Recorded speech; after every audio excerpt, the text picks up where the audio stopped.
My message is a very difficult one, and about the most absurd thing that I could do is to think that in the time we have, I'm going to do justice to it.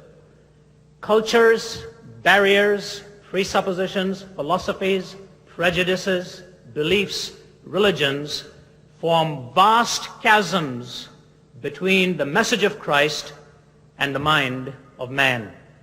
And what I'd like to do, ladies and gentlemen, you've got your outline in front of you, and I'm going to do the first thing Reverend Houston said is important for good communication. You will not be able to predict where I'm going in the light of that outline you have, because as time goes on, I will shrink my latter points in accordance with which the first one or two have been expanded.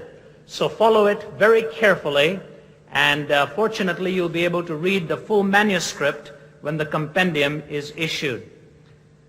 I would like to read for you just 2 or 3 verses from Acts chapter 17 and take as my blueprint the message of the Apostle Paul as delivered to the Athenian crowd, his famous Mars Hill address. Now in Athens, Paul was beginning to speak, and it is important to know he was in that stage of his life where he was really a hunted man. He had been in Philippi where he had been imprisoned. From Philippi he went to Thessalonica where he nearly created a riot. From Thessalonica he went to Berea where Timothy told him to please move on for a little while. They would try and settle the crowds down. And so Paul came to Athens, and he was waiting for his colleagues to join him. And he began this whole message with a heart that was really stirring up within him. Please look at verse 16 of Acts 17. While Paul was waiting for them in Athens, he was greatly distressed to see that the city was full of idols. Now here's an important verse.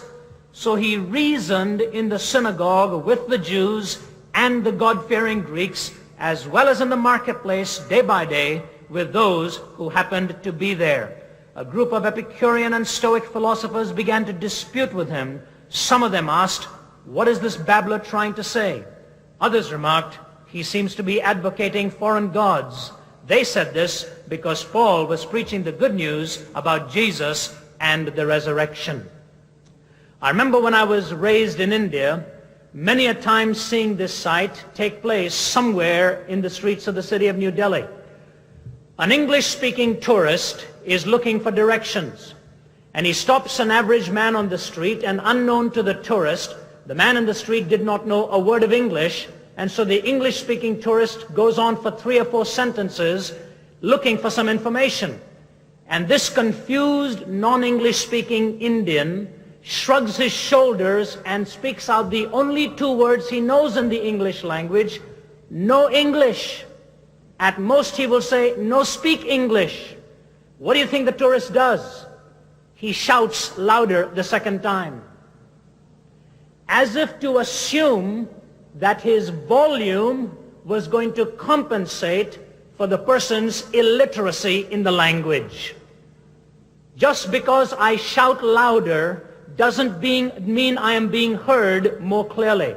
And I'm afraid very often in speaking to those of other religions and other cultures, our volume is being used as a substitute for true content and communicating that which needs to be understood.